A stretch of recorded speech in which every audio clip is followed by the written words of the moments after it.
तो थर्मोडायनेमिक्स में हम सबसे पहले उसके टर्म्स को जान लेते हैं। सबसे पहला टर्म आता है सिस्टम एंड सराउंडिंग। जो जैसे कि मान लीजिए हमारे पास ये एक यूनिवर्स है, ये जो पूरा पार्ट है इसे कहा जाता है यूनिवर्स।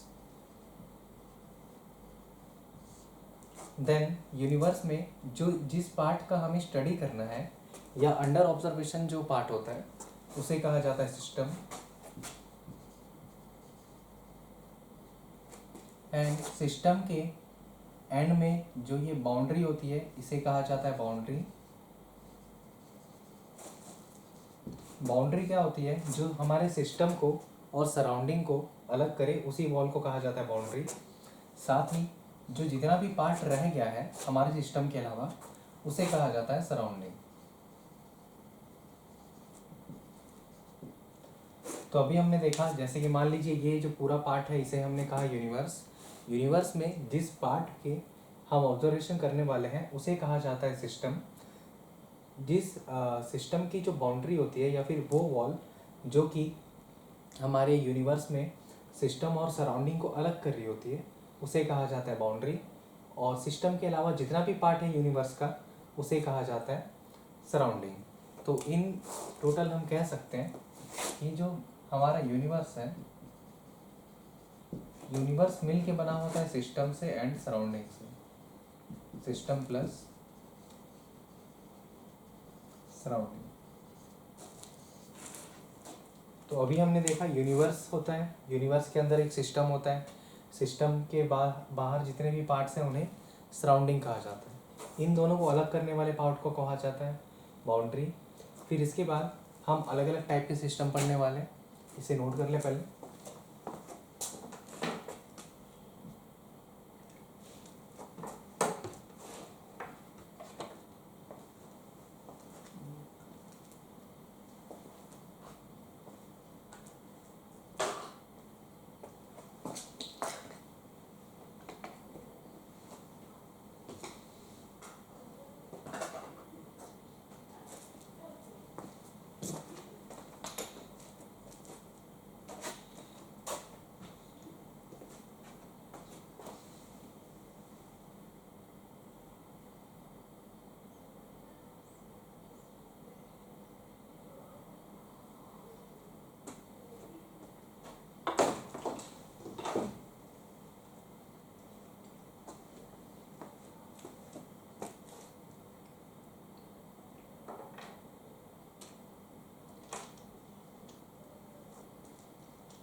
देन इसके बाद हमने देखा अभी कि सिस्टम के कुछ पार्ट्स होते हैं। तो सिस्टम 3 टाइप्स के होते हैं मेनली, जिसमें फर्स्ट वन होता है open system. Open system. Second होता है क्लोज सिस्टम एंड थर्ड होता है आइसोलेटेड सिस्टम।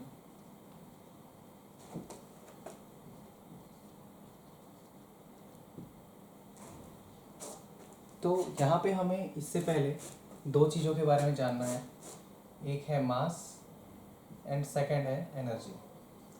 मास हम कह रहे हैं मैटर को, जो भी मैटर हमने लिया है सिस्टम के अंदर ओवरऑल उसकी जो मास होगी उसकी बात की जा रही है।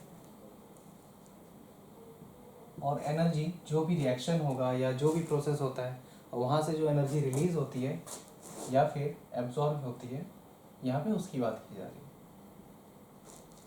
तो फर्स्ट ऑफ ऑल हम देखने वाले ओपन सिस्टम। ओपन सिस्टम हम देख सकते हैं, जैसे कि मान लीजिए ये हमारा सिस्टम है। सिस्टम में कोई भी एक बाउंड्री वॉल यहाँ पे खुली होगी, जिसकी वजह से अंदर रखा जो भी मटेरियल है, जैसे कि हम यहाँ पे सॉल्यूशन ले ले रहे हैं, तो सॉल्यूशन में क्या होगा, आफ्टर रिएक्शन यहाँ से बहुत सारी अमाउंट ऑफ एनर्जी क्रिएट होने वाली है और साथ ही ये वेपराइज भी होने वाला है, सॉरी वेपराइज भी होने वाला है, जिसकी वजह से जैसे मान लीजिए अगर वेपराइज होता है तो यहाँ पे मैटर सिस्टम से बाहर चला जा रहा है। दूसरा, एनर्जी भी जो है वो क्या होगी, इसके वॉल से और यहाँ जो ओपन पाथ है वहाँ से होते हुए ये बाहर की तरफ चले जाएगी। तो ऐसा सिस्टम जहाँ पे matter as well as energy ये दोनों के दोनों क्या करें, सिस्टम को छोड़ के बाहर सराउंडिंग में पार्ट ले लें, उस सिस्टम को कहा जाता है ओपन सिस्टम। देन सेकेंड आता है क्लोज सिस्टम।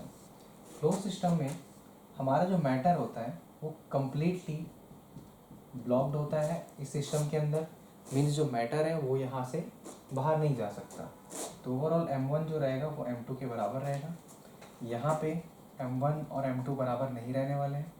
m1 है टोटल मैटर का मास इस प्रोसेस के पहले और m2 है प्रोसेस के बाद। यहाँ पे देखिए m1 की जो मास पहले थी मैटर की, सेकंड में भी वही रहने वाली है। साथ ही इसके बाद जो एनर्जी है, एनर्जी इसके वॉल से रेडिएट कर सकती है या फिर बाहर जा सकती है थ्रू कंडक्शन, कन्वेक्शन या रेडिएशन किसी भी तरीके से। तो इस तरह के सिस्टम को कहा जाता है क्लोज सिस्टम, जहाँ पे मैटर जो होता है उसकी पूरी मास कंजर्व होती है बट जो एनर्जी होती है वो कंजर्व नहीं होती है। देन थर्ड आता है आइसोलेटेड सिस्टम। आइसोलेटेड सिस्टम में मान लीजिए हमारे पास एक ऐसा मटेरियल है जो क्या करे, ना तो मास को बाहर जाने दे और ना ही एनर्जी को बाहर जाने दे। तो ऐसे सिस्टम को कहा जाता है आइसोलेटेड सिस्टम। जैसे कि हम एग्जांपल में देख सकते हैं, यहाँ पे हमारे पास मान लीजिए एक वेसल है जिसमें पानी को गर्म किया गया है। पानी को गर्म करने से क्या होगा, इस वेसल से भी एनर्जी बाहर जाएगी जो हीट एनर्जी होगी, यहाँ से भी डायरेक्टली ओपन है तो वो बाहर चले जाएगी। एंड थर्ड, यहाँ से जितना मैटर है मीन्स जो पानी वेपर में कन्वर्ट हो गया है वो भी यहाँ से बाहर जा रहा है। बट यहाँ पे देखा जाए तो क्या है, ओवरऑल जो वाटर अगर हम गर्म करते हैं तो वो इस यूटेंसिल्स के अंदर ही रह जाएगा। बट क्या होगा कि हीट यहाँ से इसके वॉल से बाहर चले जाएगा अगर हम स्टील, एल्यूमिनियम या कोई और यूटेंसिल्स लेते हैं तो। बट आइसोलेटेड सिस्टम में हम थर्मस को यूज़ कर सकते हैं। जैसे कि थर्मस होता है, थर्मस में क्या होता है, अगर हम गर्म पानी डालते हैं तो उसकी एनर्जी अंदर कंजर्व रहती है, साथ ही उसका टेम्परेचर डिक्रीज नहीं होता है। और यहाँ पे जो मैटर है, मैटर भी हमारा जितने क्वांटिटी में हमने शुरू में रखा था बाद में भी सेम क्वांटिटी में मिलती है। तो इसका बेस्ट एग्जांपल आप लिख सकते हैं थर्मस। आइडियली ये नहीं होता बट इन रियल वर्ल्ड या प्रैक्टिकल वर्ल्ड हम कहें तो इससे बेस्ट एग्जांपल अभी नहीं है। तो थर्मस को हम एज अ आइसोलेटेड सिस्टम देख सकते हैं, इसे ओपन वेसल की तरह देख सकते हैं, और क्लोज सिस्टम को क्लोज वेसल की तरह देख सकते हैं। आई होप आप लोगों को ये समझ में आ गया होगा। और एक बार फिर देख लेते हैं, यहाँ पे मास क्या होता है, इक्वल नहीं होता है इनिशियली और फाइनली।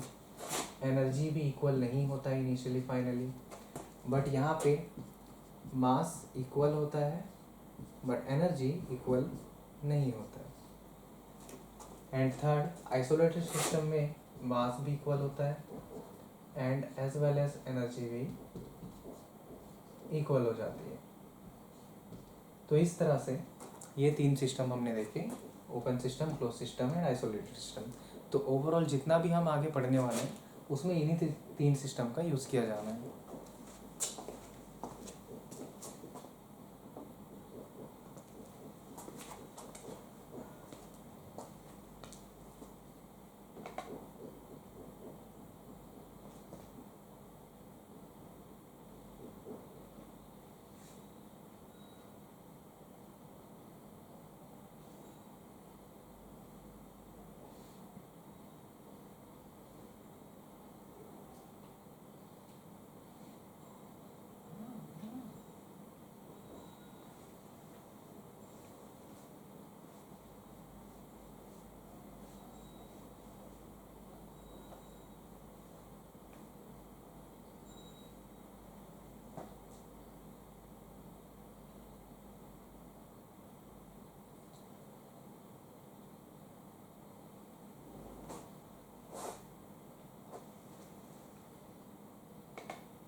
नेक्स्ट हम देखने वाले हैं state of system.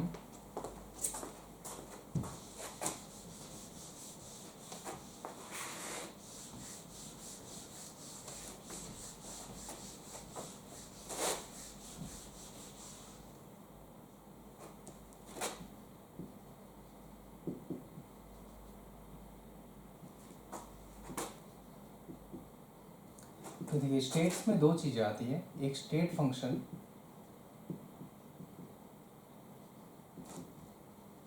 And second होता है पाथ फंक्शन। पहला होता है स्टेट फंक्शन, सेकंड होता है पाथ फंक्शन।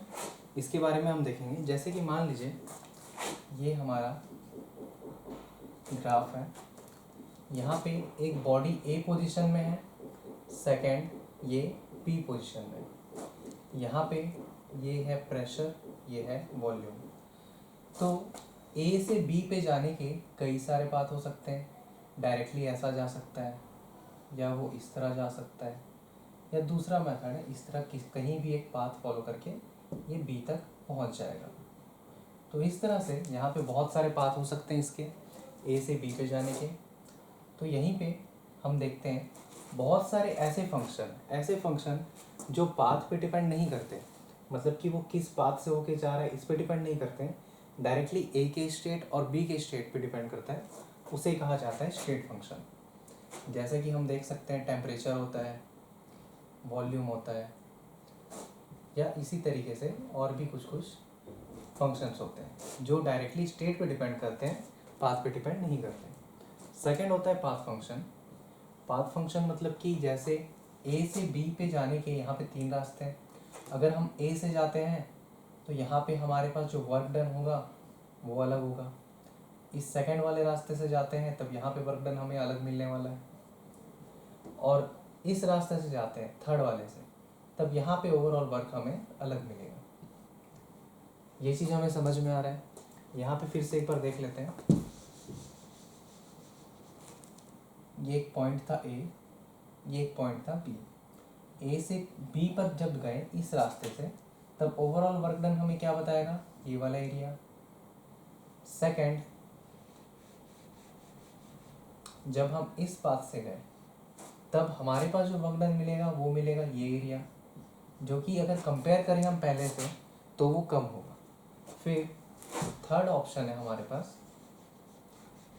थर्ड ऑप्शन में हमने देखा था ये पाथ कुछ ऐसा था, तो यहाँ पे जब वर्क डन होगा, वर्क डन की वैल्यू क्या होगी, थोड़ी सी बढ़ जाएगी पहले दोनों के कंपैरिजन में।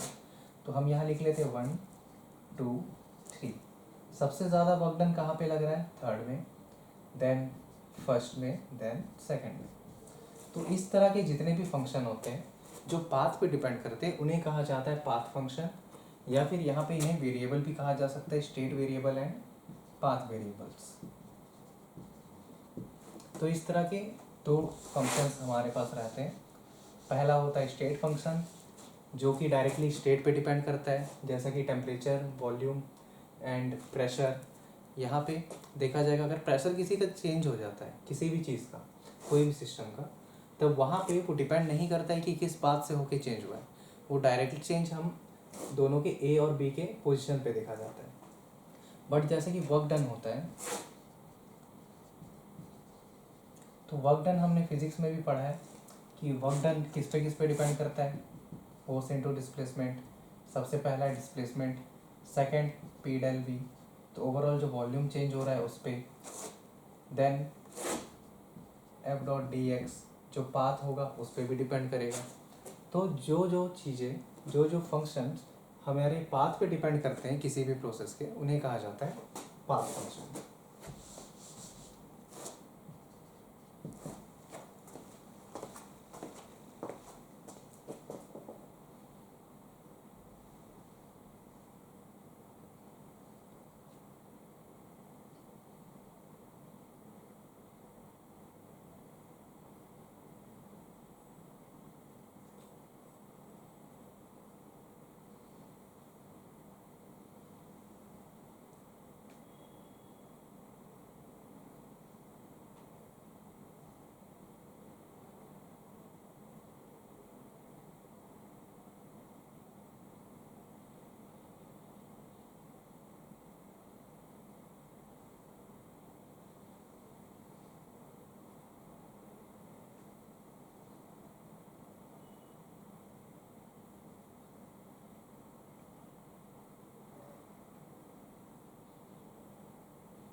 इसके बाद हम देखने वाले इंटरनल एनर्जी।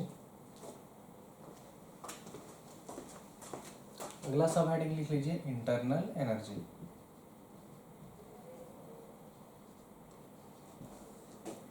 इंटरनल एनर्जी को डिनोट किया जाता है यू से, कैपिटल यू। देन जैसे मान लीजिए हमने एक सिस्टम लिया जिसके अंदर बहुत सारे गैस के मॉलिक्यूल्स हैं।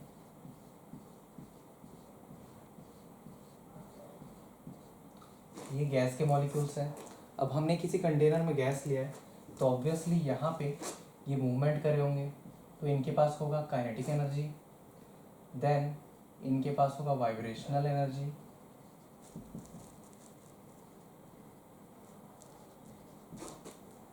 इसके बाद वाइब्रेशनल एनर्जी के बाद इनके पास कुछ हीट होगी। देन ये ट्रांसलेशन मोशन भी कर रहे होंगे।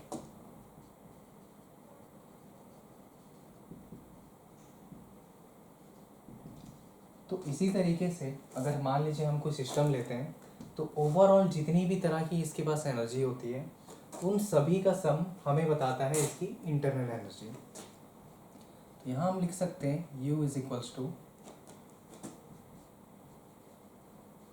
Translational energy plus vibrational energy plus heat plus kinetic energy plus potential energy, और इसी तरीके से इसके पास जितनी भी एनर्जी होंगी उन सभी का सम हमें क्या बताएगा, उस गैस की इंटरनल एनर्जी। तो हम इन शॉर्ट ये बोल सकते हैं कि जो इंटरनल एनर्जी होती है वो ओवरऑल उसके सारे एनर्जी का सम होता है जो ये बॉडी या फिर जो ये गैस कंटेंट रखता है अपने अंदर।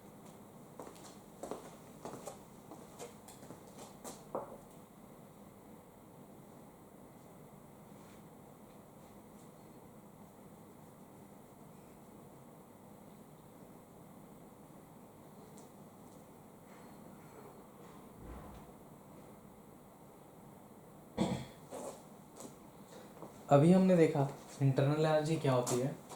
देन यहाँ पे हम देखेंगे जैसे कि यहाँ पे एक छोटी सी ओपनिंग होती है और यहाँ से कुछ मैटर एंटर हो जाए या फिर निकल जाए, तो सबसे पहला पॉइंट है अगर मैटर एंटर हो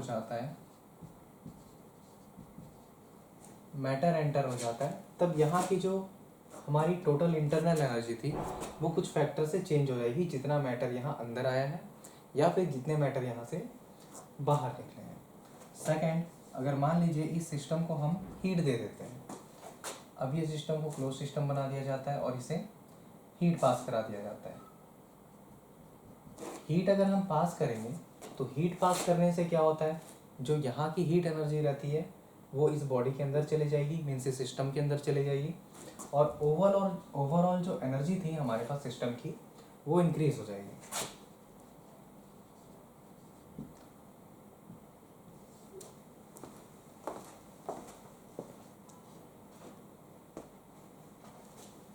एंड थर्ड, अगर मान लीजिए यहाँ पे कुछ एक वर्क डन हो जाता है,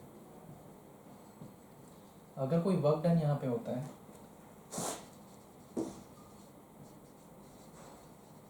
वर्क डन देखिए यहाँ पे दो तरीके से हो सकता है, एक हम इस बॉडी पे वर्क करें या फिर सेकंड है कि ये जो गैस है ये हमें वर्क डन करके दे। तो ये दो केसेस बनते हैं। तो इन तीन चीज़ों से जो टोटल इंटरनल एनर्जी होती है वो चेंज हो जाती है। तो यहाँ पे जो इंटरनल एनर्जी होगी फिर हम उसे निकालने का तरीका देखेंगे आगे कि कैसे होता है। तो फर्स्ट हमने देखा था कि इंटरनल एनर्जी क्या होती है, जितनी भी टाइप्स ऑफ एनर्जी एक मॉलिक्यूल रख सकता है उन सभी का सम को कहा जाता है internal energy. Then internal energy जो होती है वो तीन तरीके से चेंज हो सकती है। फर्स्ट, अगर मैटर वहाँ पे एंटर कर जाए या तो कुछ मैटर वहाँ से बाहर निकल जाए। सेकंड, यहाँ पे जो हीट एनर्जी है अगर वो प्रोवाइड कर दी जाए या फिर इससे हीट निकाल ली जाए। तो ये दो केस बनते हैं जिससे यहाँ पे ओवरऑल जो हीट एनर्जी है या फिर जो टोटल इंटरनल एनर्जी है वो चेंज हो जाती है। देन थर्ड, जो वर्क डन होता है हमारा, अगर मान लीजिए ये जो गैसियस मॉलिक्यूल्स है ये वर्क डन करके दे रहे हैं हमें या फिर हम इस पे वर्क कर रहे हैं, तो उससे भी क्या होगा, इसकी जो टोटल एनर्जी है वो चेंज हो जाएगी। आइए देखते हैं कैसे होती है। सबसे पहले जैसे मान लीजिए हमने कुछ वर्क डन किया, वर्क डन जो होगा वो जनरली काइनेटिक एनर्जी के फॉर्म में होता है। तो काइनेटिक एनर्जी जब इन गैसियस मॉलिक्यूल को प्रोवाइड की जाएगी, उससे इनकी जो टोटल काइनेटिक एनर्जी है वो बढ़ जाएगी। काइनेटिक एनर्जी फिर कुछ किस में कन्वर्ट हो जाएगी, हीट में, कुछ ट्रांसलेशन मोशन में, और कुछ वाइब्रेशनल एनर्जी में। तो इस तरह से क्या होगा, जब हम वर्क डन करेंगे तो ओवरऑल जो काइनेटिक एनर्जी की वजह से यहाँ पे जितनी भी टाइप्स की एनर्जी थी उनमें चेंजेस आ जाएगा। कहीं पे मान लीजिए पोटेंशियल एनर्जी होगी तो वो काइनेटिक में कन्वर्ट हो जाएगी, और जो काइनेटिक एनर्जी यहाँ से प्रोवाइड हो रही है वो उसको इंक्रीज कर देगी। सेकेंड, जब हम हीट देते हैं, हीट जब देते हैं इसका मतलब हम क्या कर रहे हैं, यहाँ पे हम जो जितने भी मॉलिक्यूल्स हैं वहाँ पे उनकी एनर्जी को बढ़ा रहे हैं, उनकी एनर्जी को बढ़ा रहे हैं। इसका मतलब कि उनमें जो मोशन है वो बहुत ज़्यादा बढ़ जाएगा, उनमें कोलिजन्स बढ़ जाएंगे, जिसकी वजह से वाइब्रेशनल एनर्जी भी बढ़ेगी, काइनेटिक एनर्जी भी बढ़ेगी, और ट्रांसलेशन मोशन भी वहाँ पे बढ़ जाएगा। एंड फर्स्ट देख लेते हैं मैटर। अगर मान लीजिए इस सिस्टम में अभी 10 kg मैटर प्रेजेंट है, 10 kg मैटर की अपनी कुछ एक एनर्जी होगी जो वो कंजर्व करके रखा है। देन कुछ मैटर और एंटर कर दिया गया फोर्सफुली, तो क्या होगा, वहाँ पे ओवरऑल जो मैटर के कंटेंट है वो बढ़ गए, जिसकी वजह से जो एनर्जी उसने रखा था और जो वर्क डन उस पर किया गया था वो इन सभी मॉलिक्यूल्स पे ट्रांसफ़र कर देगा, जिसकी वजह से ओवरऑल जो हमारे पास एनर्जी है वो भी बढ़ जाएगी। तो यहाँ पे अभी हमने देखा इंटरनल एनर्जी, आप ये फॉर्मूला लिख लें, और ये फैक्टर्स हैं जिनसे इंटरनल एनर्जी चेंज होती है, ये 3 फैक्टर्स लिख लें।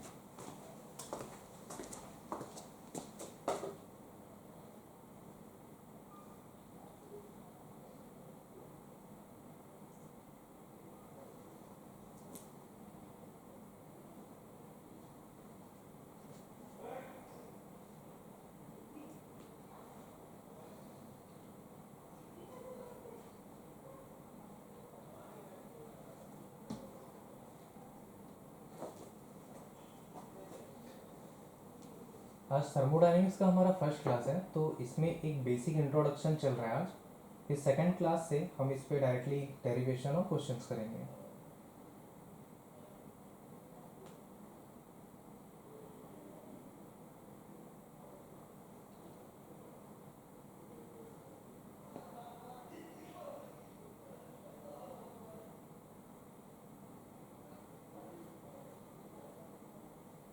और इससे रिलेटेड क्वेश्चंस के जितने बुकलेट हैं उनकी लिंक आपको प्रोवाइड कर दी जाएगी ऑनलाइन वेबसाइट पे, मीन्स ऑनलाइन वीडियो जो होते हैं उसके डिस्क्रिप्शन बॉक्स पे, तो उससे आप लोग डायरेक्टली जाके एक्सेस कर सकते हैं।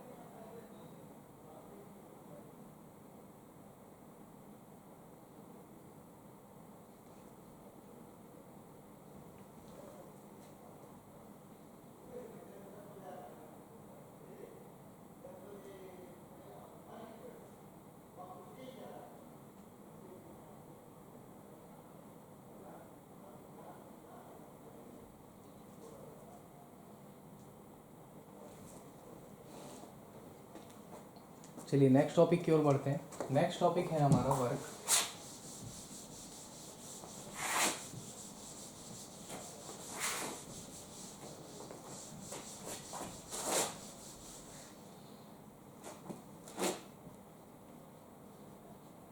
नेक्स्ट हमारा जो टॉपिक है वो है वर्क। अभी हमने देखा था एक सिस्टम है, इसके अंदर कुछ गैसियस पार्टिकल्स हैं, ये है गैसियस पार्टिकल।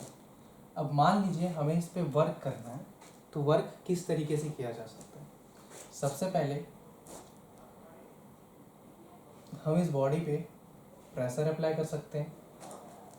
सेकंड, इसकी वॉल्यूम को अल्टर कर सकते हैं, थर्ड, इसमें हीट प्रोवाइड किया जा सकता है। तो ये कुछ तरीके हैं जिनकी हेल्प से हम वर्क डन इस पे कर सकते हैं। सबसे पहला प्रेशर अप्लाई करेंगे, सेकंड वॉल्यूम चेंज करेंगे, थर्ड हीट अप्लाई करेंगे। तो इस तरह से इस पे कुछ वर्क डन किए जा सकते हैं। एंड सिमिलरली वाइस वर्सा यहाँ पे क्या होगा कि ये भी हमें कुछ ऑल्टर करके देगा। जैसे मान लीजिए हम इसकी प्रेशर को कम करते हैं, प्रेशर को कम करेंगे तो वॉल्यूम क्या हो जाएगा, ओवरऑल हमारे पास बढ़ जाएगा। आइडियल गैस में हमने देखा था। वॉल्यूम बढ़ जाएगा तो जिसकी वजह से टेम्परेचर में भी चेंज आएगा, टेम्परेचर में चेंज आएगा तो ओवरऑल एनर्जी जो कंजप्ट थी वो भी यहाँ पे चेंज होगी और सराउंडिंग में वो इंटरेक्शन करना चालू कर देगा। तो सबसे पहले हमने देखा यहाँ पे वर्क डन। वर्क डन हमने फिजिक्स में देखा है, किसी बॉडी पे F इंटू डी, मतलब डी का डिस्प्लेसमेंट कर दिया जाए किसी फोर्स के हेल्प से, तब वर्क डन होता है। बट यहाँ पे क्या होता है, जब कोई प्रेशर अप्लाई किया जाए या फिर कोई वॉल्यूम में चेंज आ जाए, इसे कहा जाता है वर्क डन। तो जहाँ पे प्रेशर चेंज नहीं होता वहाँ पे वॉल्यूम चेंज होता है, जहाँ पे वॉल्यूम कांस्टेंट होता है वहाँ पे प्रेशर चेंज होता है। इस तरह से वर्क डन होता है। देन सेकेंड, हीट के बारे में हम देखते हैं। हीट को आप ऐसा लिख सकते हैं कि heat is a form of energy in transit. इसे आप याद कर लें, heat is a form of energy in transit. Means हमारे पास मान लीजिए कोई एक बॉडी रखी हुई है ए, कोई एक बॉडी रखी हुई है बी, तो हम डायरेक्टली ये नहीं बोल सकते कि ए में इतनी हीट एनर्जी है या फिर बी में इतनी हीट एनर्जी है। ये हम तभी बता सकते हैं जब वो हीट यहाँ से ट्रांसफ़र हो रही होगी। तो इसीलिए कहा गया है heat is a form of energy in transit.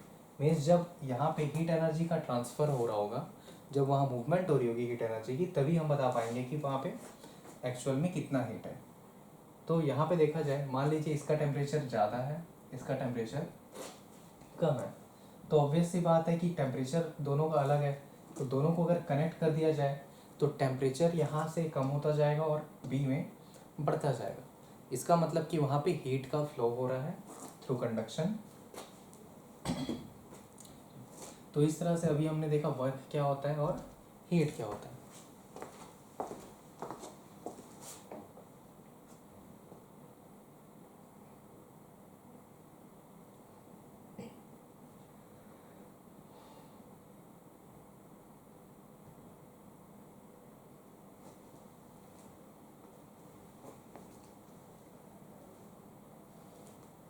चलिए आगे देखते हैं।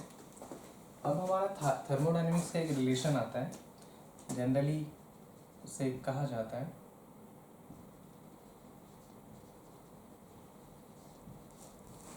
कि किसी भी बॉडी में, जैसे मान लीजिए ये हमारे पास एक सिस्टम है, इसके अंदर m मैटर्स होंगे, इसकी एनर्जी E होगी, इस पर कुछ वर्क किया गया W और कुछ हीट प्रोवाइड की गई, तो इसकी जो इंटरनल एनर्जी है ओवरऑल वो चेंज हो जाएगी। तो हमारे पास जो इंटरनल एनर्जी होती है किसी भी बॉडी की, वो जनरली होती है उसमें total content heat plus total work done जितना किया जाना है वो। अगर मान लीजिए हम इसमें Q अमाउंट ऑफ हीट दे रहे हैं और साथ ही W amount of work done किया जा रहा है, तो उसकी इंटरनल एनर्जी जो है वो कुछ चेंज हो जाएगी। तो ओवरऑल इंटरनल एनर्जी चेंज किसके इक्वल होती है, जितना हीट उसे दिया गया है या वहाँ से लिया गया है, साथ ही जो वर्क डन है वो उस पर किया गया हो या फिर वो बाहरी बॉडी पे किसी पे वर्क डन की है। यहाँ से निकलता है हमारा इंटरनल एनर्जी।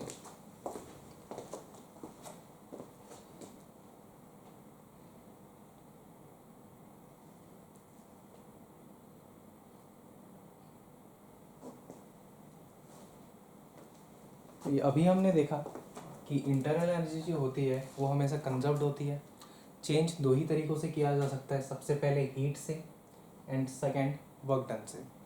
अगर हीट उसको प्रोवाइड की जाएगी तो भी चेंज हो जाएगी, और अगर वर्क डन उस पर किया जा रहा है या वो बाहर वर्क डन कर रहा है तब भी यहाँ पे चेंज हो जाएगा। अब देखते हैं यहाँ पे ओवरऑल जो इंटरनल एनर्जी चेंज हो रही थी वो किसकी वजह से हो रही है, हीट और वर्क डन की वजह से यहाँ पे। और इसी को कहा गया है फर्स्ट लॉ ऑफ थर्मोडायनेमिक्स।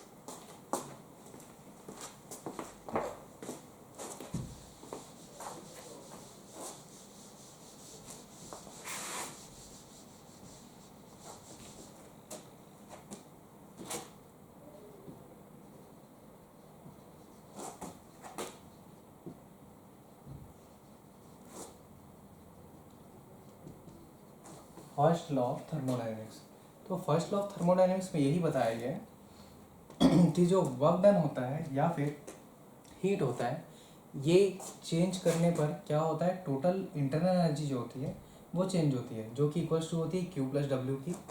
तो यहाँ से ये कंक्लूजन बताया गया कि total energy of any isolated system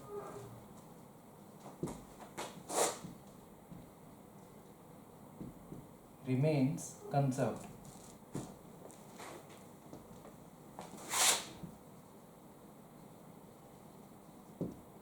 यहाँ पे आप समझ सकते हैं जो ओवरऑल एनर्जी थी, अगर मान लीजिए हम इस पर वर्क डन नहीं करते हैं और कोई भी हीट एनर्जी नहीं दी जाती है, तो डेल्टा यू का वैल्यू हो जाएगा, यहाँ पे क्यू का वैल्यू 0 है, since Q is equals to 0 as well as W is also equals to 0। तो इस केस में डेल्टा यू भी हमें क्या मिलने वाला है, 0। मतलब कि अगर कोई हीट नहीं दी जाती है या उस सिस्टम से हीट नहीं ली जाती है, साथ ही वर्क डन ना ही सिस्टम कर रहा है ना ही हम सिस्टम पे कर रहे हैं, तो इस केस में डेल्टा यू जो मिलती है हमारे पास वो होती है 0। तो यहाँ से हमें पता चला कि ओवरऑल जो टोटल एनर्जी होती है कोई भी एक आइसोलेटेड सिस्टम की, आइसोलेटेड सिस्टम हम इसलिए कह रहे हैं क्योंकि यहाँ पे एनर्जी का ट्रांसफ़र नहीं होना चाहिए, साथ ही जो मैटर का मास है उसका भी ट्रांसफ़र नहीं होना चाहिए। तो इन दोनों केस में हमारे पास डेल्टा यू 0 मिलती है और जो ओवरऑल जो एनर्जी होती है वो यहाँ पे कंजर्व्ड होती है, जब तक यहाँ पे कोई मैटर वर्क ना करे या फिर एनर्जी ट्रांसफ़र ना की जाए।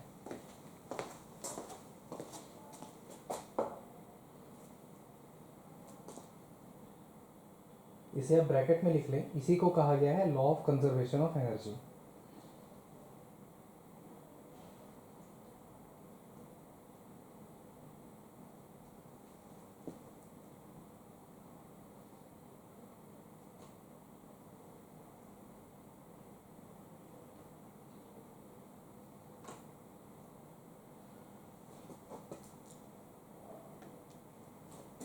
ब्रैकेट में लिख लें, इसे कहा गया है law of conservation of energy.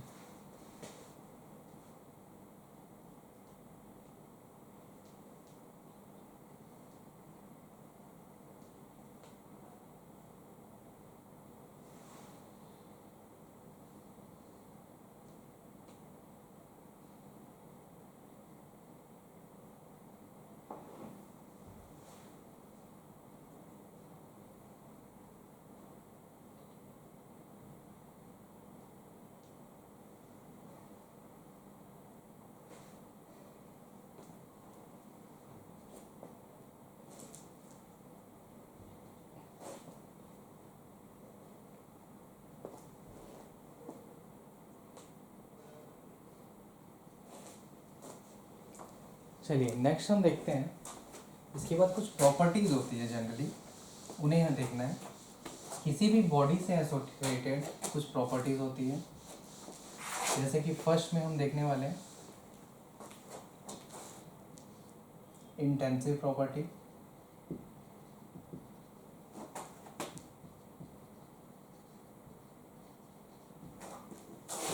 Second extensive property,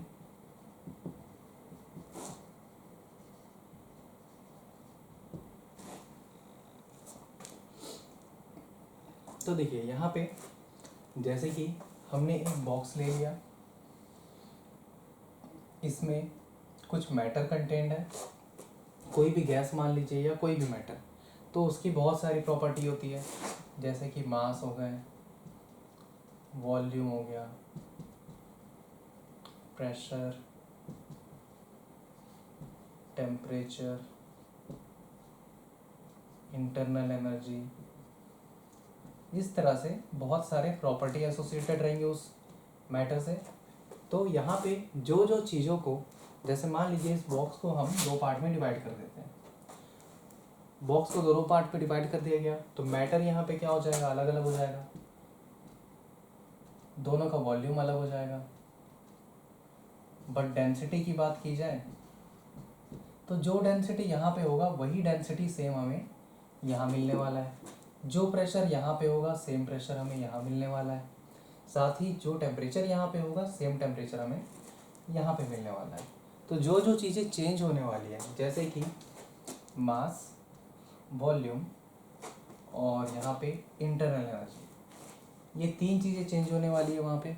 तो इन सभी प्रॉपर्टी को कहा जाता है एक्सटेंसिव प्रॉपर्टी। अभी हमने देखा मास, वॉल्यूम और इंटरनल एनर्जी। तो इस तरह के प्रॉपर्टी जो कि क्या हो जाए, उस सिस्टम को डिवाइड करने पर वो भी डिवाइड हो जाए या वेरियाई करते हैं, उन्हें कहा जाता है एक्सटेंसिव प्रॉपर्टी। बट जो प्रॉपर्टी जैसे कि यहाँ पे था प्रेशर हो गया, फिर साथ में डेंसिटी हो गई, इस तरह से जितनी भी प्रॉपर्टीज़ हैं जो कि यहाँ पे मैटर को डिवाइड करने पर डिवाइड नहीं होती, उन्हें कहा जाता है यहाँ पे इंटेंसिव प्रॉपर्टी।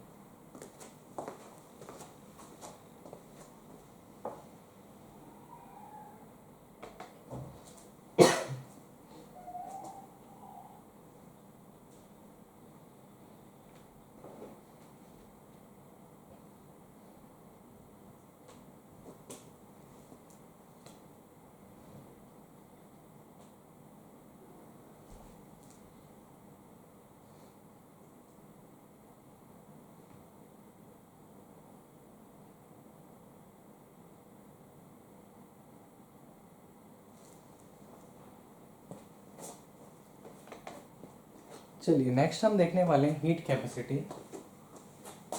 नेक्स्ट हमारा सब टॉपिक है हीट कैपेसिटी।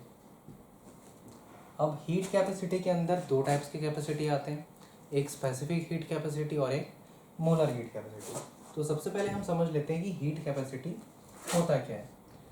मान लीजिए हमने एक सिस्टम लिया, इस सिस्टम का टेम्परेचर था T1, तो यहाँ पे हम क्या करेंगे, हीट प्रोवाइड करेंगे। हमने कितना हीट प्रोवाइड किया, Q amount of heat provide किया, और टेम्परेचर T1 से चेंज हो गया है अभी T2 में। तो ये प्रोपोर्शनल होगा उस डेल्टा टी के, जितना हम यहाँ पे हीट देंगे टेम्परेचर उतने ही लीनियरली चेंज होता जाएगा। लीनियरली बोलना गलत होगा, बहुत जगहों पे लीनियरली नहीं होता। तो Q इज इक्वल्स टू हमें मिलेगा कोफिशिएंट इनटू डेल्टा टी, जिससे ये पता चलता है कि हीट अगर किसी बॉडी को दी जाए, किसी भी सिस्टम को दी जाए, तो वहाँ पे जो टेम्परेचर आता है वो चेंज हो जाता है। तो हीट कैपेसिटी बोलने का मतलब है कि टेम्परेचर चेंज करने के लिए, जितनी भी टेम्परेचर चेंज हो रही है यहाँ पे, उतना करने के लिए जो हीट रिक्वायरमेंट होती है वो होती है उसकी हीट कैपेसिटी। अब इसमें दो वर्ड्स अभी हमने देखा था, एक स्पेसिफिक हीट और एक मोलर हीट। तो स्पेसिफिक हीट में देखा जाए, specific heat capacity and second one is molar heat capacity. तो स्पेसिफिक हीट की बात की जाए तो जब किसी एक यूनिट सब्सटेंस की 1 डिग्री केल्विन या फिर 1 डिग्री सेल्सियस टेम्परेचर इंक्रीज करने में जितनी अमाउंट ऑफ हीट लगती है उसे कहा जाता है स्पेसिफिक हीट कैपेसिटी। बट 1 मोल अगर कोई सब्सटेंस हम लेते हैं और उसकी टेम्परेचर हम 1 केल्विन से या फिर 1 डिग्री सेल्सियस से इंक्रीज करना चाहते हैं, तब उस केस में जो हमारे पास हीट मिलती है वो होती है मोलर हीट। यहाँ पे स्पेसिफिक हीट, तो इसे डिनोट करते हैं हीट कैपेसिटी को। देखिए C से डिनोट किया गया था कोफिशिएंट को, तो यहाँ पे डिनोट किया जाता है CS से, और यहाँ पे डिनोट किया जाता है CM से। तो अभी हमने देखा पहले हीट कैपेसिटी। हीट कैपेसिटी का मतलब किसी सिस्टम की अगर टेम्परेचर चेंज हो रही है तो वहाँ पे कुछ अमाउंट ऑफ हीट हमने दिया जिसकी वजह से उसकी टेम्परेचर चेंज हुई, तो इसी को कहा गया है हीट कैपेसिटी। अगर वो सब्सटेंस 1 यूनिट है तो उसे कहा जाएगा स्पेसिफिक हीट, और सब्सटेंस अगर हमने लिया है 1 मोल तो वो कहा जाएगा मोलर हीट। सो आज की क्लास यहीं पे ओवर होती है। Thank you class. Next class में हम इसके आगे के जितने न्यूमेरिकल्स थे वो पढ़ेंगे।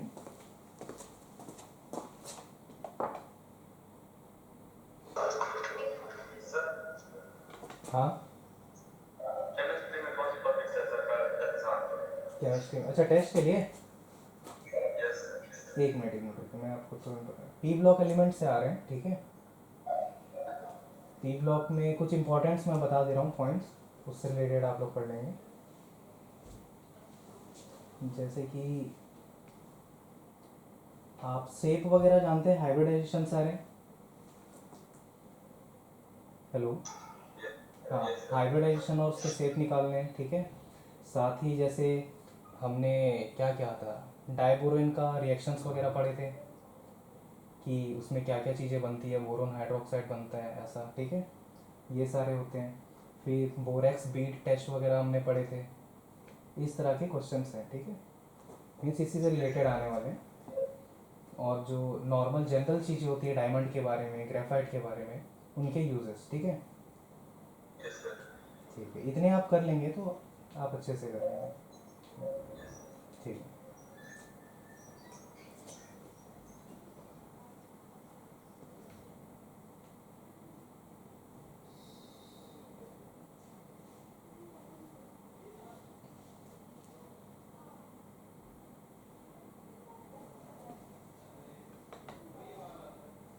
मैं तो सोचा था लास्ट में लोग